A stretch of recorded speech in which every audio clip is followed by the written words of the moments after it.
Release చేసినటువంటి ప్రతి రూపాయి ప్రజలకి వినియోగం జరిగిద్ది అనేటువంటి నమ్మకంతో 100% కేంద్రం ఈ విషయానికి అతి తొందరలోనే సత్వర పరిష్కారం కింద నిధులు రిలీజ్ చేసి ఆ సమస్యకు పరిష్కారానికి సహాయపడిద్దని చెప్పేసి మేము బలంగా నమ్ముతున్నాం సార్. అలాగే పవన్ కళ్యాణ్ గారు అనుకుంటే అది సాధించేంత వరకు వదిలేటువంటి వ్యక్తి కాదు. దానికోసం ఎంత దూరమైన వెళతారు, అది రాజకీయాలకు అతీతంగా చేస్తారు ఆయన. ఆ విషయం మీ అందరికీ తెలుసు. కర్ణాటకలో ఉన్నటువంటి యూపీఏ గవర్నమెంట్ అయినా సరే, ఈయన ఎన్డీఏ గవర్నమెంట్ లో ఉండి కూడా యూపీఏ గవర్నమెంట్ నుంచి ఎలా అయితే కుంకి ఏనుగుల్ని ఇక్కడికి రాష్ట్రానికి తీసుకొచ్చారు, అక్కడ రాజకీయం పట్టించుకోవాలి ఆయన. ప్రత్యర్థి పార్టీ వాళ్ళ దగ్గరికి వెళ్ళి మనం చేతులు జోడించేది ఏంటని పట్టించుకోవాలి అక్కడ పవన్ కళ్యాణ్ గారు. ప్యూర్ గా ప్రజాస్వామ్యంలో ప్రజల కోసం మాత్రమే నాయకత్వం చేయాలి కాబట్టి ఒక మెట్టు తగ్గినా పర్వాలేదు అని చెప్పేసి పెట్టి యూపీఏ గవర్నమెంట్ దగ్గర సన్నిహితంగా ఉండి వాళ్ళ యొక్క ఏనుగుల్ని మన రాష్ట్రానికి తీసుకొచ్చినటువంటి విషయం మనం గతంలో చూసాం సార్. అలాగే ఇవాళ సొంత ఎన్డీఏ కూటమి నుంచి రాష్ట్రంలో ఉన్నటువంటి ఉప్పాడ తీరం కోసం కానివ్వండి, మత్స్యకారుల సమస్యల కోసం కానివ్వండి, కేంద్రం నుంచి నిధులు తీసుకురావడంలో అంతకన్నా ఇంకా సత్వరంగా పనిచేస్తారు పవన్ కళ్యాణ్ గారు అని చెప్పేసి అయితే మేము బలంగా నమ్ముతున్నాం సార్. అయితే ప్రధానంగా ఈ రోజునే ఎంచుకుంటా గల కారణం కొంతమంది వైసీపీ నాయకులు అయితే కమెంట్స్ అయితే చేస్తున్నారు. ఒకవైపు జగన్మోహన్ రెడ్డి జనాల్లోకి వెళుతుంటే ఆ భయంతో ఎక్కడ జగన్మోహన్ రెడ్డి గారికి క్రెడిట్ వస్తుందో అని ఈ రోజున పవన్ కళ్యాణ్ గారిలో కదలికలు వచ్చింది. ఇప్పటి వరకు కూడా షూటింగ్లు చేసుకుంటున్నారు అని చెప్పి మాట్లాడే కొంతమంది వైసీపీ నాయకులకి ఏం చెప్తారు మీరు? సార్, పవన్ కళ్యాణ్ గారు దాదాపుగా వారం 10 రోజుల నుంచి ఆయనకి ఫేవర్ ఉన్నప్పటికీ కూడా ప్రతి చోట ఏ మీటింగ్ ఇక్కడ ఉన్నారు, అంటే పొలిటికల్ మీటింగా, పార్టీ మీటింగా, శాఖల పరమైన మీటింగా, అసెంబ్లీ సమావేశమా లేదా సినిమా సభ, షూటింగా అని క్లియర్ గా ప్రతిదీ కూడా మినిట్ టు మినిట్ ఆంధ్రప్రదేశ్ ప్రజానికానికి అందరికీ తెలుసు. కానీ జగన్మోహన్ రెడ్డి లాస్ట్ టైం ఎప్పుడు బయటకు వచ్చాడు సార్? లాస్ట్ టైం బయటకు వచ్చింది నాకు తెలిసి బంగారుపల్లి అనుకుంటాను సార్. బంగారుపల్లి తర్వాత ఏదో ఒక పెళ్లికో పేరెంటానికి అటెండ్ అయ్యాడు. మళ్ళీ ఇవాళ కూడా పెళ్లికో పేరెంటానికి భీమవరం అటెండ్ అయ్యాడు. ఈ మధ్య కాలంలో అంతా ఎక్కడ ఉన్నాడు ఎవరికైనా తెలుసా సార్? పోనీ ఎవరికైనా సమాచారం ఉందా? పోనీ వాళ్ళ పార్టీ నాయకత్వానికి సమాచారం ఉందా?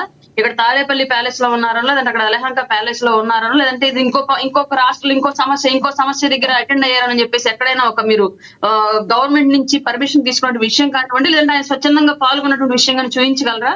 మనం ఒక మాట మాట్లాడే ముందు ఫస్ట్ మన వైపు 4 వేళ్లు చూపిస్తున్నాయన్న విషయం మాత్రం గమనించాలి. ఆ 4 వేళ్లకు మనం సమాధానం చెప్పుకోగలిగేటువంటి చిత్తశుద్ధి మన దగ్గర ఉంటేనే 5వ వేలు ఎదుటి వాళ్ళ మీద చూపించేటువంటి ధైర్యం చేయాలి సార్. పవన్ కళ్యాణ్ గారి మీద గత ఒక 2 రోజుల క్రితమే మాజీ మంత్రి పేర్ని నాని గారు ఒక రకమైన వ్యాఖ్యలు చేశారు. దాని మీద పెద్దగా మీరు ఎవరు కూడా రెస్పాండ్ కాలేదు. కారణం ఏంటంటారు? ఆయన చేసిన వ్యాఖ్యల్లో వాస్తవం ఉందనుకోవాలా? ప్రజలు ఏమనుకోవాలి? కలుగు నాయుడు అని కూడా సంబోధించారు. ఆయన ఏమనుకోవాలంటారు? ఆయన కలుగు నాయుడా లేదంటే పలుగు దించే నాయుడా అన్నది గత ఎలక్షన్ లో క్లియర్ గా చూశారు సార్. అది వైసీపీకి బాగా స్ట్రాంగ్ గా తెలుసు. ఆ విషయాన్ని స్వయంగా సాక్షాత్తు వాళ్ళ పార్టీలో 2వ తలకాయగాను 3వ తలకాయగాను ఉన్నటువంటి పెద్దిరెడ్డి రాజేంద్రారెడ్డి లాంటి పెద్దలే ఒప్పుకునే సిచ్యువేషన్ మనం చూసాము. ఎందుకంటే పవన్ కళ్యాణ్ గారి జోలికి వెళ్ళడం మూలంగానే మనం ఓడిపోయాము, ఆ విషయం మాకు తెలుసు అని ఓపెన్ గా ప్రెస్ ముందు ఒప్పుకున్నాడు ఆయన ఇచ్చినట్టు ఒక ఇంటర్వ్యూలో. అట్లాంటి వ్యక్తి ఆయన పలుగు నాయుడు ఆల్రెడీ దిగిన తర్వాత కూడా ఇంకా డౌట్లు ఉన్నాయంటే తొందరలో ఇంకో పలుగు దించుకుంటారని చెప్పేసి వెయిట్ చేస్తున్నారు సార్, అంతే. ఎస్, రాయపాటి అరుణ్ గారు మరి కాసేపట్లో వస్తాం మీ దగ్గరికి. కాసేపట్లో వస్తాం. మనతోటి వైసీపీ నేత ఎల్ఎన్ మోహన్ రెడ్డి గారు జాయిన్ అయ్యారు. ఆయనతో మాట్లాడదాం. మోహన్ రెడ్డి గారు నమస్తే అండి. నమస్కారం అండి. మీకు ప్యానెల్లో పాల్గొన్న పెద్దలకు, చూస్తున్న వీక్షకులకు అందరికీ హృదయపూర్వకంగా నమస్కారం. మోహన్ రెడ్డి గారు బిజీగా ఉన్నట్టున్నారు, మీరు కారులో ఉన్నారు, ఎక్కడికి వెళ్ళి వస్తున్నారు? మేబీ మీ అధినేత బాస్ యొక్క కార్యక్రమానికి వెళ్ళి వస్తున్నారేమో.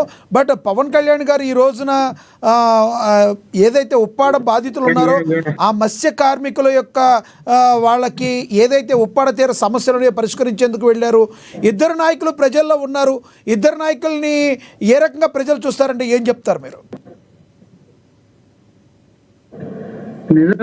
ప్రజల కోసం పోరాడినటువంటి పవన్ కళ్యాణ్ గారు పోయినప్పుడు మా జగన్ ఆయన చూసి వాత పెట్టుకున్నామని పోయినాడు. ఇట్లా బాగా కష్టపడేవాడు కదా, నిరంతరం ప్రజల్లోనే ఉంటాడు, ప్రజలు తప్ప వేరే పని లేదు. 175 సార్లు ఫ్లైట్ వేసుకుని హైదరాబాద్ సినిమా షూటింగ్ పోయినాడు. కాబట్టి ఇలాంటి వ్యక్తి కోసం జగన్మోహన్ రెడ్డి గారు ఆయన అనుకరించిపోవాలనే ఉద్దేశంలో భాగంగా పోయినాడు. కాబట్టి అట్లుంది.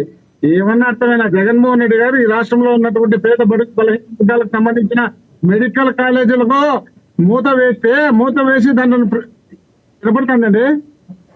ఎస్, వినపడుతుంది. ప్లీజ్ కంటిన్యూ చేయండి. వినపడుతుంది. మీరు కదులుతా అంటే అందుకు డౌట్ వినపడుతుంది. ఇంతమందికి ఇన్ని రకాల అసౌకర్యం కల్పించినప్పుడు, అదే విధంగా దాదాపు 17 మెడికల్ కాలేజీలు రాష్ట్రంలో 1923 మొన్న 2029 వరకు కేవలం 8 గవర్నమెంట్ మెడికల్ కాలేజీలు ఉంటే జగన్మోహన్ రెడ్డి గారు 3 సంవత్సరాలు అంటే 2 సంవత్సరాలు కరోనా 3 సంవత్సరాల పరిపాలనలో 17 మెడికల్ కాలేజీలు తెచ్చి 7 మెడికల్ కాలేజీలు పూర్తి చేస్తే ఆ మెడికల్ కాలేజీలో సంవత్సరానికి 2,500 మందికి ఆ సీట్లు వస్తాయి. అలాంటి మెడికల్ కాలేజీలు క్లోజ్ చేస్తే పోయి హైదరాబాద్ లో కూర్చొని తెర పెట్టింది, చలి పెట్టింది, 2 రోజులకు ఒకసారి తెలి వస్తుంది. ముసలోడా చిన్న పిల్లోడు కదా, ఏం ముసలోడు కాదు కదా.